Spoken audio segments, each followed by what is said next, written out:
Welcome to TCN Talks. The goal of our podcast is to provide concise and relevant information for busy hospice and palliative care leaders and staff. We understand your busy schedules and believe that brevity signals respect. And now, here's our host, Chris Como.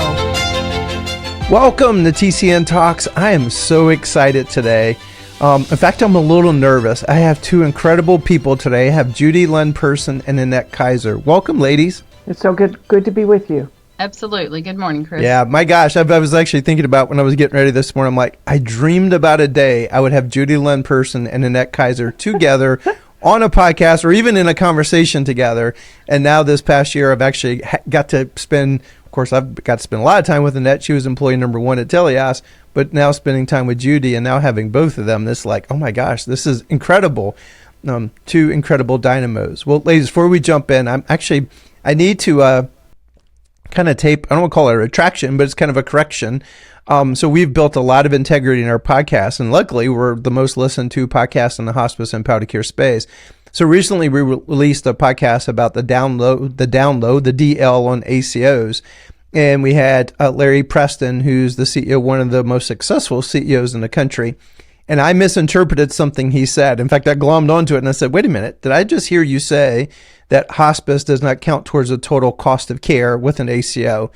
And so the long story short, that was inaccurate. I shouldn't have summarized it that way. And luckily I circled back with Larry. Luckily our listeners are listening and like, hey, Chris, that would be awesome. And I'm thinking, yeah, I was thinking it was awesome too. But the reality is I actually misinterpreted. Hospice absolutely counts towards the total cost of care of an ACO. Makes absolute sense if you think about the purpose of an ACO. But there was an interesting pearl. Larry is the CEO of an ACO. Hospice is about 1.5% of the spend.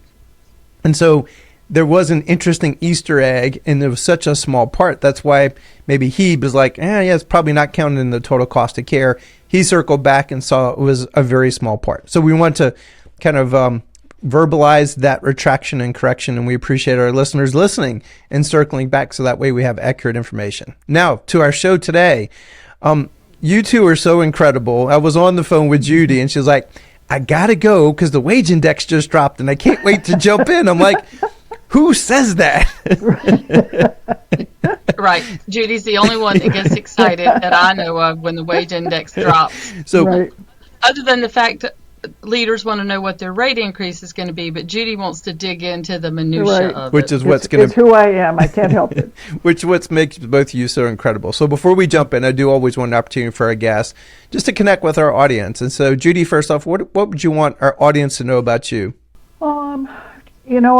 I think I've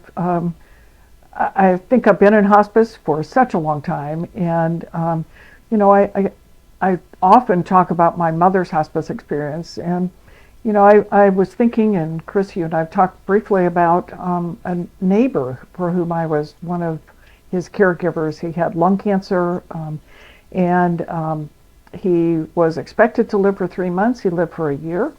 And the hospice care that he got, the hospice worker said, well, it's because you and your other neighbors are taking such good care of him. So I did it as a volunteer. I was not a paid caregiver in any way, and he was like my second dad. So a really important person to me. And every time I interact with you, Judi, I find I always walk away with some Easter egg. And last time we had the podcast, first off, I sat there literally almost in tears because I realized as you told the story that you actually changed my life because I got to be part of Four Seasons. And in some respects, because of who you were and what you did, there was a Four Seasons. But then the other Easter egg was about the power of volunteerism. Like sometimes we're so close to stuff, we forget the power of it. And just as nonprofits, all hospices have to be able to do volunteers, but as nonprofits, this should be part of our superpower. And that was one of my takeaways in our last podcast together is, I wonder if we take it to a whole nother level, what blessings that might bring our organization. So again, absolutely. Annette, how about you? What does our audience need to know about you? Other than that, I get to work with one of the most amazing people in the country on a day-to-day basis. But what would you want the audience to know? Thank you, Chris. Well, I want to tag on to the volunteerism. I actually got my start in hospice as a volunteer nurse. Back in the day before my small community-based hospice was Medicare certified, and volunteer nurses could do most anything, and I did most anything back in the day because we were at that point a volunteer organization and didn't have Medicare money coming in, and I was on call and I did everything from symptom management, being by the bedside of someone dying. I even did IVs and wound care as a volunteer nurse and had a great experience and enjoyed that. And wasn't long, less than a year, till I started working in hospice. And as they say, the rest is history.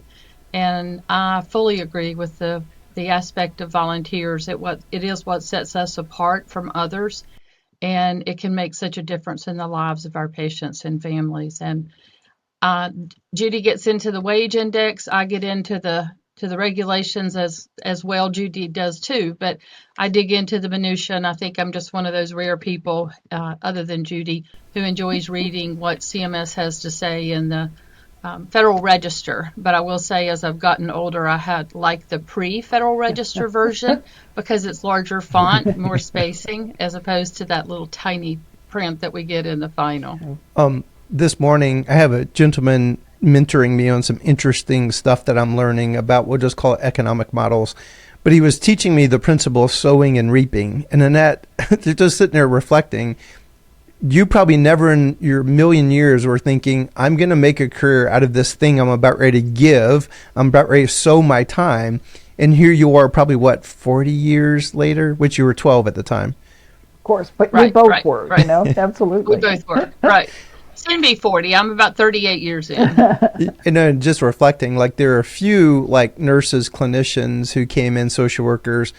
Now I'm starting to see board members who have been volunteer board members that are now becoming part of senior leadership teams, which I think that is pretty cool too. But you guys obviously were the pioneers that way, the early trendsetters. Well, all right, we want to jump in. I know our listeners want to hear. So this is our favorite time of the year. No, we're not talking about Christmas, the time of year that the wage index comes out, and it's usually chock full of new initiatives, requirements, and there's usually some Easter eggs about things to come. So ladies, I just want to hear from you. What do we need to know about what's in the new wage index? Well, let's start with the rates. Everybody wants to start with the rates. So when I cut off my conversation with you to go look at the wage index, that's the first thing. So rate increase of 2.9%, and that's the national rate. So we can kind of hang on to that, but it really doesn't tell the full story. So in addition to the rate, then we have the wage index values that change every year based on the hospital cost report from 2 years ago.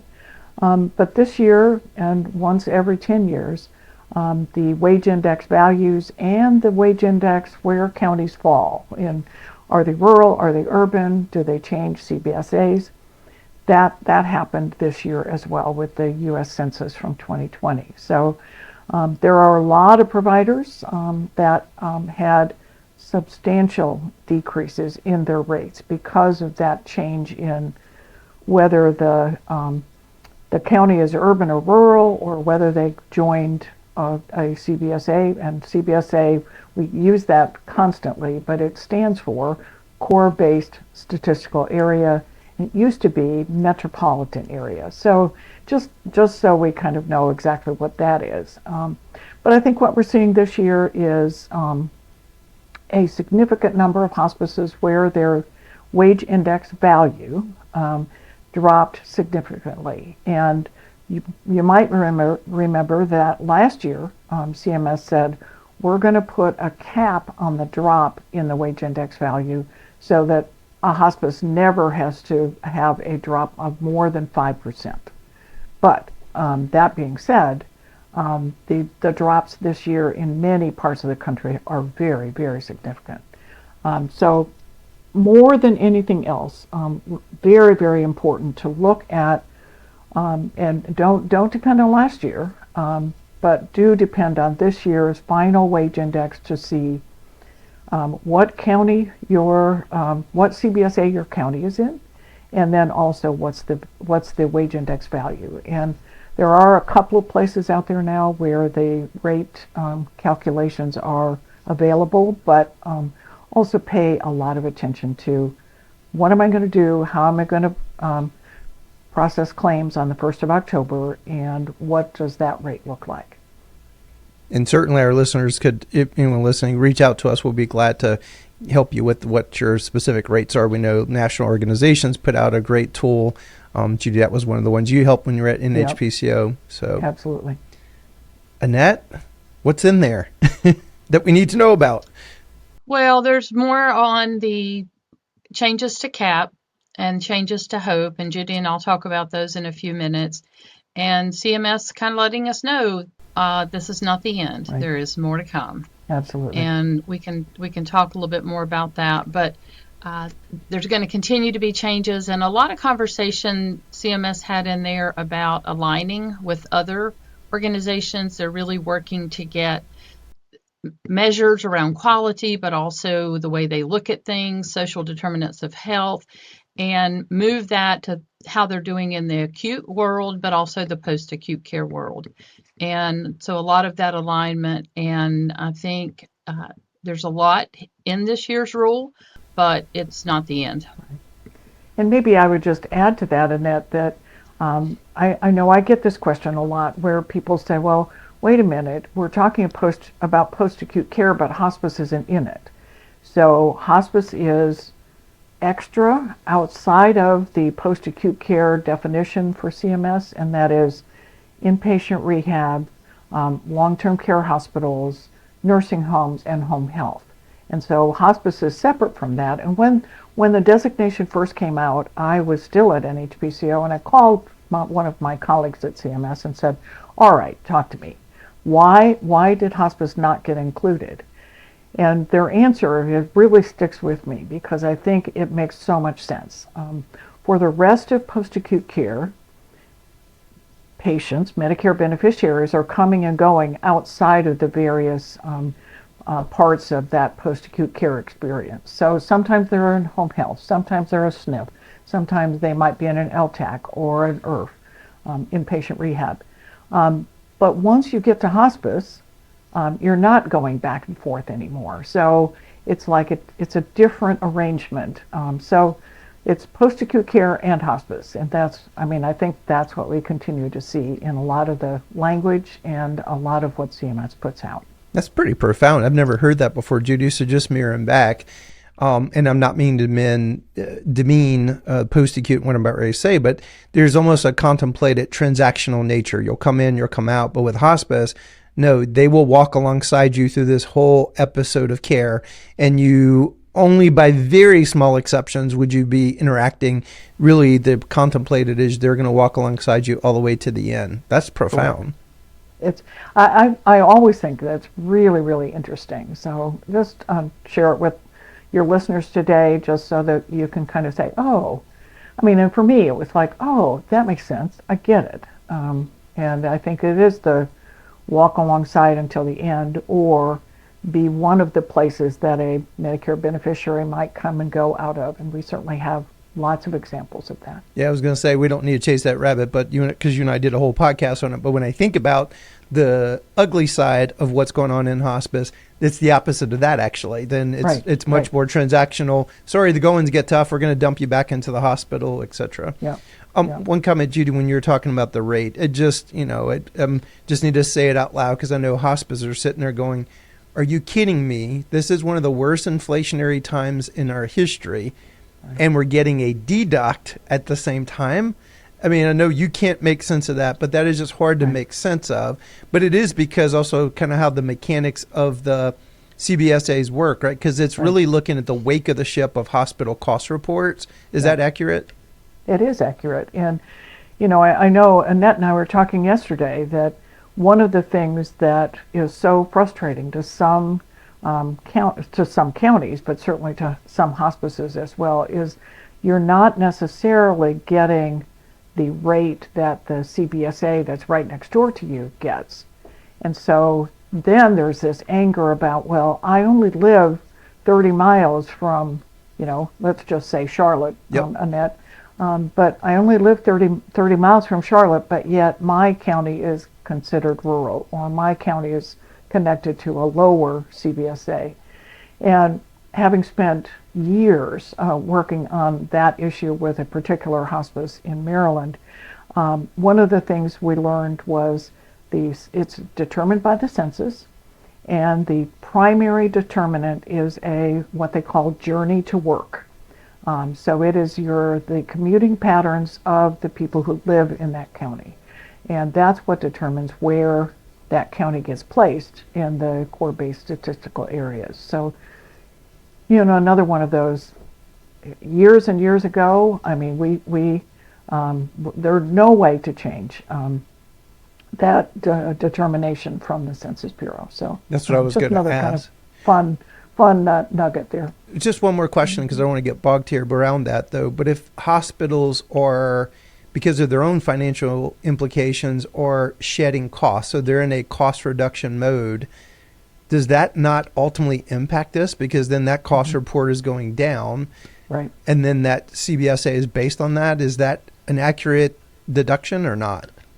It probably is, but I think it's so complex that it's probably not worth digging into today, because we've got plenty of other things to talk about. But I mean, one of the other things for me is, okay, so this 25 wage index is based on 22-ish cost reports, or 23-ish, and so post-COVID, does that also impact some of this as well? So I think there is a lot to think about with this, and certainly there is many people calling for a reform of the wage index system itself, but that is going to be years and years and years of in the making. Well, I'll pick your brain on that. We'll do an extended play afterwards for Teleios members who want to pick your brain on that. Well, let's dig in more. What else do we need to know about what's happening here in the wage index? Well, I want to mention one more thing that will affect rates is Hospice Quality Reporting Program participation. And those hospices that are not reporting HIS, hospice item set, or their CAHPS scores are going to have a 4% reduction in their rates. And so that 2.9% is going to go down to a negative 1.1%. And that's important for organizations to pay attention to. And we should say as well that if you reported, but you didn't make the 90% threshold, you still get the 4% reduction. Good clarification. Yeah. Say that again. That feels important. So if you say, well, I'm participating in quality reporting, but I missed a few, or my percentage is like in the 80s, that doesn't count. So you have to meet that 90% threshold in order for your participation in quality reporting to count, and for you not to get that 4% reduction. So we're starting to get into some pay for performance. We are, actually. In this case, kind of pay for tracking. It's not quite performance. Or pay for participation. Participation. Yeah. Well said. Yeah. Right. Yeah. Right. Participation. You alluded to earlier some change in the CAHPS coming as well? Yes. There are a lot of changes in the CAHPS Hospice Survey. And it's going to be significant from the standpoint of the questions, the impact on quality reporting publicly, and hospices are going to really need to pay attention to what's going to happen, because the change actually goes into effect for those patients who die in the first quarter, and we'll begin with the patients who die actually second quarter, April 1, 2025. Patients who die then will be subject to that. Now we have to keep in mind and remember that the survey goes out about 8 weeks or so after the month in which the patient dies. So it'll be summer of 2025 when we actually see the first administration of that new survey tool. But we spend a lot of time talking about the survey tool, what's in there, what the questions are, making sure our staff understand so that we can make sure we're having the right communication with our families. They're the ones who fill out the survey, the caregivers. And we've spent a lot of time talking about what the current tool has. And so we're going to have to spend time talking about the new tool. And there's not going to be a lot of time to do that, to be ready for the conversation with those patients that are going to be, patients who are potentially dying April 2025 are already on service. And so we already have to start thinking about what those new questions are going to be. So Annette, I'm sorry, Judi, go ahead. No, I was just going to add to that the new questions and the survey itself, and my word for this is finally. The Hospice CAHPS survey is coming into the 21st century because it will now be able to be sent by email with a online survey fill out. So very, very, of all the things that are exciting about this new final rule, that's probably the one that's really going to make a difference, I think, for families. So if a patient dies on April the 1st, that will be the new survey. So that's the cutover date. And then Annette, it's no longer 24 questions. It's like, is it 21? Well, it is, but when it comes to public reporting, it's going to vary because we have what we call substantive changes, and we have the Getting Hospice Care training is totally being revised, going from several individual items down to one summary item. And that will not be reported for a period of time because it is so significant. CMS has to have time to collect the data, ensure everything's accurate. So we'll actually move to a period of time where we have only 7 measures for the star rating as opposed to the current 8. And we've also adding an entirely new set of questions, a new measure around care preferences. And because public reporting requires 8 quarters of data, that one is not going to be reported for a while. CMS will be collecting the data and looking at that. But once the Getting Hospice Care training kicks back in and care preferences begins, we'll actually have 9 measures for the star rating itself. And so there's going to be a lot, and I know that a lot of organizations build their operational planning and set goals for the year around CAHPS and how many questions. And so we're going to really have to pay attention to when the shift is and how that works and begin to understand what's going to impact our ratings, what's going to impact our overall scores. There are some changes in some of the other pieces around wording that are not going to cause a problem with when they're reported publicly, but they're taking out some wording, making it simpler, they say. They're taking out a question around confusing or contradictory information. But that one is on team communication, and it's going to continue to be reported publicly. It's what they call a non-substantive change. And a lot there that we're going to need to pay attention to and unpack and work with our survey vendors to see when things are going to be ready, what those reports are going to look like, so that we can continue to monitor our own performance and decide. And so what we've done for all these years is going to have to change, I would say, significantly. Would you agree, Judi? Oh, absolutely.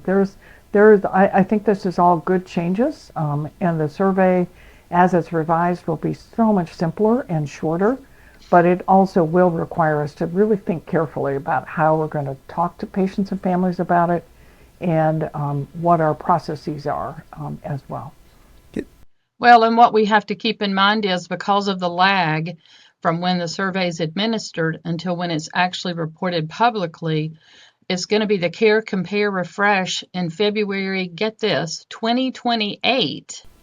That's going to be when we first see everything come back and everything line up with those 9 measures. But that's going to be our data for quarter 2, 2025 through quarter 1, 2027. And so we're still going to have that year lag of when they end the 8 quarters and when they report it publicly.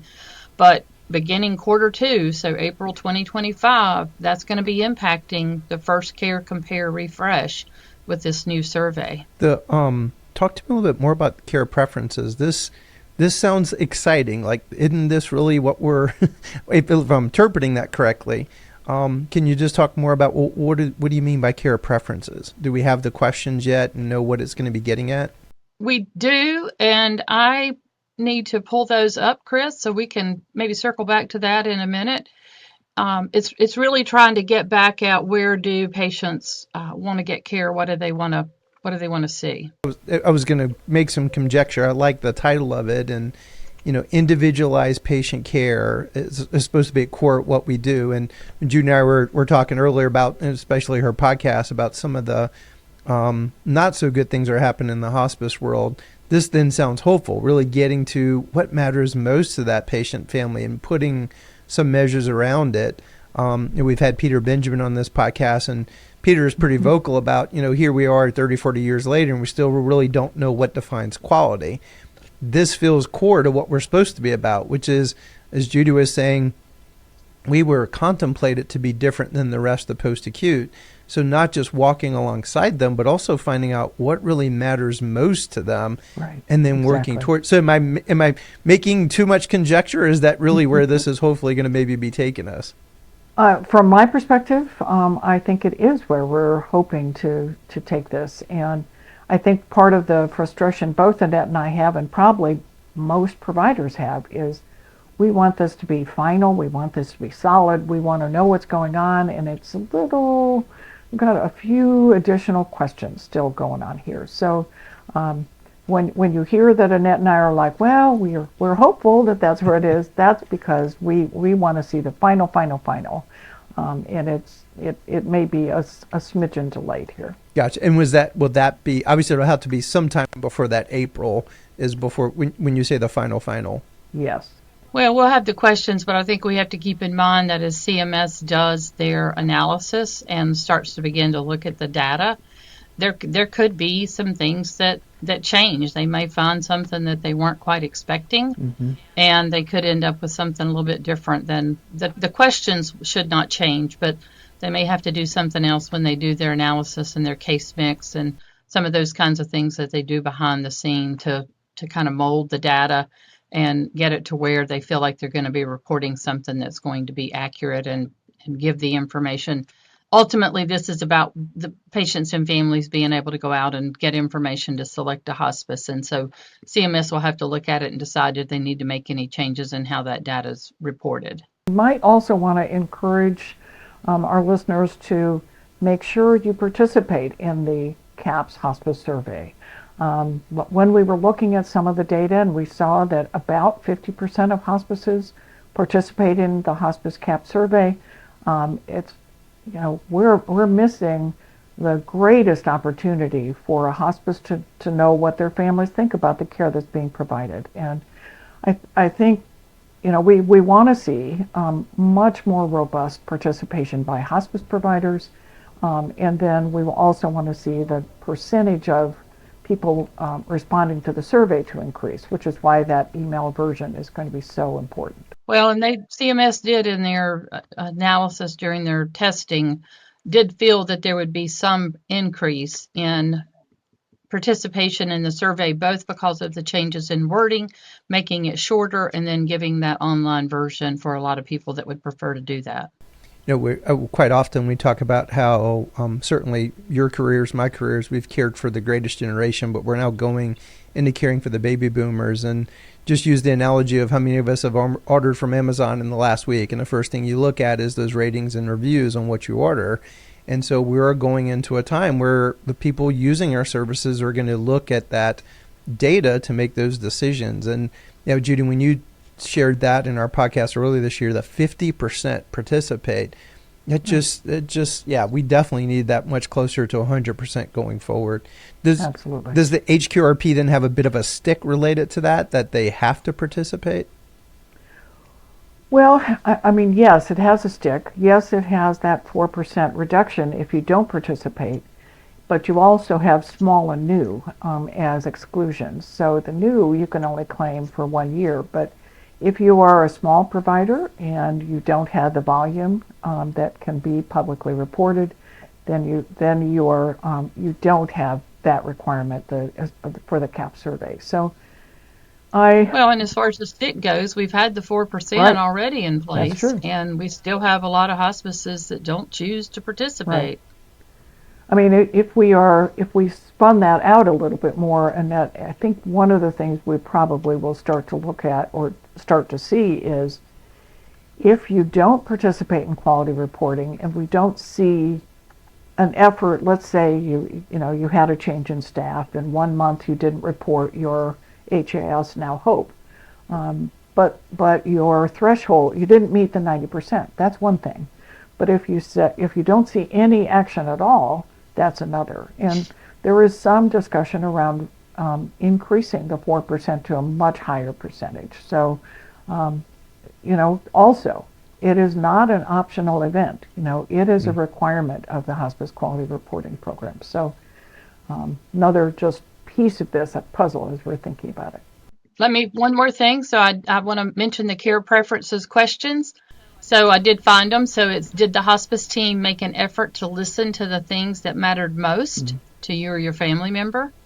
And did the hospice team provide care that respected your family member's wishes? Amen.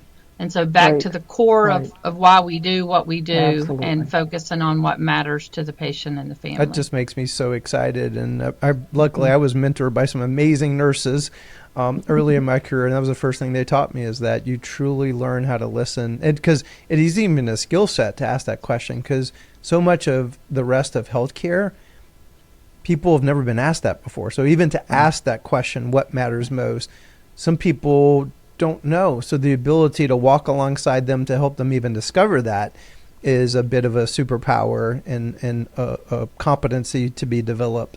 Well, that's super exciting. Shall we talk about the HOPE tool portion? Is that a good place to go next? All right, Annette, go for it. All right.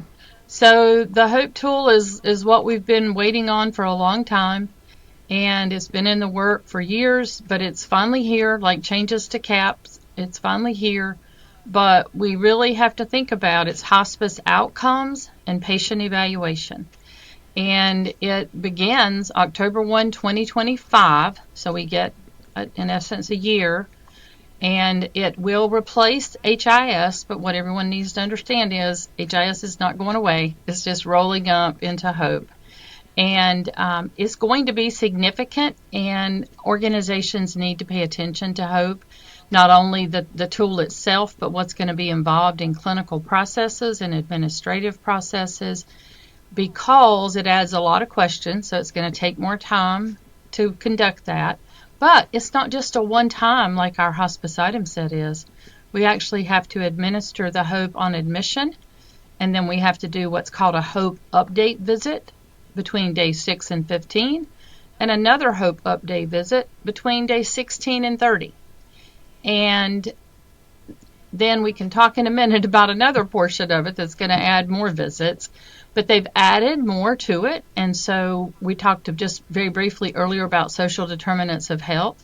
We're now going to be looking at and scoring, putting a number in for what matches the patient's living arrangements, what matches the availability of assistance they have with their care. And so CMS, I think, is starting to look at that. Judi may have some thoughts on what's behind that around the social determinants of health and where CMS is going with that. Well, and we should say that the rest of social determinants of health are still kind of cooking, if you will, from the CMS perspective. So we have some interesting feedback and some interesting thoughts from CMS about what will get added, but not this year. So October 1st of 25 is when it'll be like they're flipping the switch. So EMR vendors will have to be ready. That's when that kind of clock starts ticking. So if you did an admission on October 1st, you're going to be administering the HOPE tool. Well, and what we hope for the HOPE tool, Chris, is that vendors are going to be ready months in advance, because this is such a significant change in the number of questions in the process to get the 3 visits in if that patient lives for 30 days, that organizations are going to need time to work out those clinical processes. And what does that look like? Ideally, we should have the numbers should match up as far as the days. We should have somebody in there in that day 6 to 15 and that day 16 to 30. There should be a nurse in there to do that. And it shouldn't be that much of a change, but it's going to take a little bit longer because there are more questions. Initially, there's a lot more around diagnoses. We have to do symptom impact assessments. We have to assess skin conditions. And they're even into pain is a little bit different in that they've added a separate item for neuropathic pain. And it's going to take longer for that to be administered. And then again, when the nurses go in, they're going to have to do that update visit. And we need the vendors to be ready well in advance. And CMS has said, vendors need to start now with all this around HOPE. Don't wait for all the final technical specs to come out, because CMS feels they've already put enough out for us to get started. A lot of people ask for delays and when it begins because of the amount of time that's going to be involved for the EMR vendors to set that up. But CMS said no. In essence, we've given you 10 months. We put the rule out early August, and it goes in. Well, actually, you've got, what is it? 14 months. Actually. 14 months. And so there's plenty of time for people to get ready. Right. But it's going to take a lot because it changes visits, and it also changes the back end of who's going to be looking through all those records, getting them ready to submit to CMS still within that 30-day time frame after each of those visits take place. So when I sit here and reflect, I mean, where this is probably headed, right, is the outcome of the tool is eventually going to impact reimbursement. Am I going out on a limb on that one? No, you're not going out. No. I think that's exactly where, if we look at HOPE as the hospice version of OASIS or MDS or any of those things, this is setting hospice up for additional changes, maybe some changes to that value-based purchasing kind of discussion that I know we could go into for in future years. Not today, but definitely in future years. Now I'm sitting there reflecting too of how to pull that off. And so typically in nursing homes, they have a highly skilled person that's called the MDS coordinator that does it. I don't quite know in home health. Some of you, either of you might know. But in hospice, having a centralized person is going to be almost near impossible. And so then you think of the challenge of getting this out into the team's hand, as you were pointing out, Annette, the trigger to get out there and get that actually done. If you don't capture the data correctly, how that might bite you in the long term. Wow, yeah, this is a big deal. This is a really big deal. Yeah. Well, and you haven't heard the biggest bang yet. Okay, Annette, go for it. Absolutely. So now we have, and CMS decided between the proposed rule and the final rule to change it. So we have to think about what that's going to look like. But we have symptom follow-up visits, SFVs. Say that 3 times fast. Mm-hmm. But these are separate. So on each of the 3 points of the HOPE tool administration, if a patient scores moderate or severe on pain and non-pain symptoms, but it's not the symptom severity, it's the impact of the symptoms. So we're looking at how do those symptoms impact a patient's day-to-day quality of life, their activities. And if I do a HOPE tool today and that patient scores moderate or severe, an RN or an LPN or an LVN has to be back in the home within 2 days. And it cannot be telehealth. We ask for other disciplines to be able to do that because it's an impact assessment. CMS said no. And so actually making another visit within 2 days. And so then when we do our follow-up, our first hospice update, HOPE update visit, that same piece kicks in, potentially another visit 2 days later. And then when we do our third, potentially another visit. So there could potentially be 6 visits within the first 30 or so days, depending on the patient's symptoms, how severe they are, how good a job the hospice does with getting those symptoms managed so that the impact on that patient's life is improved. And you said that could be an RN or an LVN, LPN? LPN, yes. Yep. Judy, were you going to say something else? No, that's all. So Annette, after that, so SFV, did I get that right? Right. That is hard to say quickly. It is hard. Right, it's just horrible. And then so you've got the first HOPE visit, then 6 to 15 buckets, 16 to 30. Is there other buckets after that? Okay, no, so the first 30 days. Except discharge, there'll be some discharge information. Okay. That's in. Wow, this is a big deal. What else? And so as we kind of come to wrap up at the end here, what else is in there that they need to know? Well, we didn't talk, Judy, about the regulatory changes. Well, we should. Let's do that. So let's talk just briefly about that. This is one where I am so in the Judi Lund Person world. I am so excited for these changes. And the first one is the change around who can certify terminal illness, who can admit to hospice, and then the section in the COPs 418-102 where what's the role of the medical director. So we have language that talks about, that adds physician designee, and which also adds the hospice physician on the interdisciplinary group, or IDG. We normally call it the team, but CMS sticks with the IDG language. And for the first time, the sections around admission and certification, which are in subpart B, B as in boy, not part of the COPs, match what is in the medical director section, which is in subpart D, D as in dog. So for me, and I think for probably every hospice, the idea that a physician member, the interdisciplinary team, a physician designee, or the medical director all of that language is included. And it will really help, I think, with confusion.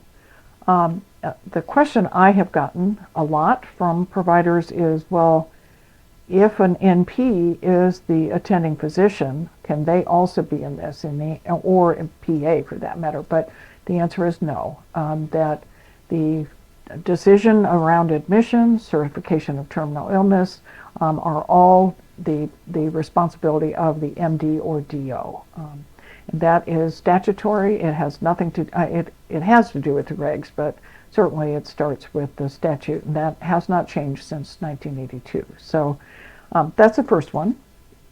And then the second one is clarity around, and I'm cheering for this one, Annette and I are both cheering for this one, the difference between the election statement, which the patient or their beneficiary or their representative signs, and the notice of election, which is what the hospice submits to CMS to say, I have a Medicare beneficiary who has just signed their election statement. And we have struggled for such a long time around the language. So no change in the regulation, just clarity around this is what we do with the election statement, and then this is what the hospice does with the notice of election. So another really, really excellent change. Good clarification, absolutely. Good. Anything else? Now we have a lot of retraining to do. Everybody from even CMS has mixed up the two terms in the past, and the MACs as well. So yeah, we've got work ahead of us on that one. All right, ladies. Anything else? Wow, this has been some incredible information. Any just final thoughts? I think I would just say I think some people will look at this rule and say it's a sleeper.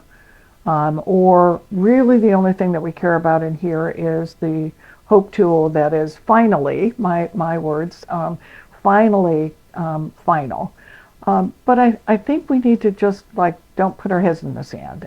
Make sure that we're paying attention to the Hospice CAHPS survey, that we're looking at what implementation of HOPE will do to us and our processes, and then also, because a lot of this is still kind of moving around at CMS, really pay attention to what's ahead in terms of education, resources, and that sort of thing that CMS will put out. So sorry, Annette, I took too much time there. Right. Well, but I echo that, Judi. You can't put your head in the sand. There's a lot. It's going to require a lot of internal education of staff, some changes in processes. And we still don't know. CMS hasn't published the final guidance around HOPE to know exactly what it is. And I'm still not real sure how we're going to submit those symptom follow-up visits, how we're going to submit that information. Right. It's not even in the draft guidance. Wow. Yeah, no, sleeper is an interesting word. I think this is what many of us have suspected for a long time of this is now laying the tracks for things that we've seen in other parts of healthcare, and a true system of pay for performance, a true system where maybe we really are getting better, more accurate measures of quality, what matters most to people. So I'm kind of encouraged, but I also get I won't call it cringe, but this is going to be a lot of hard work to be able to do this. So, well, absolutely. Thanks to both of you to being on the leading edge of this. And to our listeners, we always appreciate you. And obviously, if you want to know more from Annette and Judi, will actually put their contact information in the show notes. And as we always do, we always leave with a quote, something to make you just think about what we talked about today. And I ran this one both by Judi and Annette. It's by Kevin Plank. Trust is earned in drops, and it's lost in buckets. Thanks for listening to TCN Talks.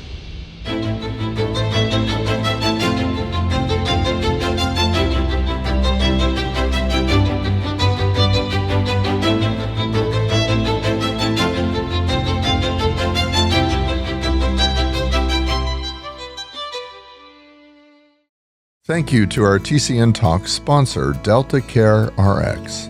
Delta Care RX is also the title sponsor for our April and November 2024 Leadership Immersion courses. Delta Care RX is primarily known as a national hospice, PBM, and prescription mail order company. Delta Care RX is a premier vendor of TCN and provides not only pharmaceutical care, but also niche software innovations that save their customers time, stress, and money. Thank you, Delta Care RX, for all the great work you do in the end-of-life and serious illness care.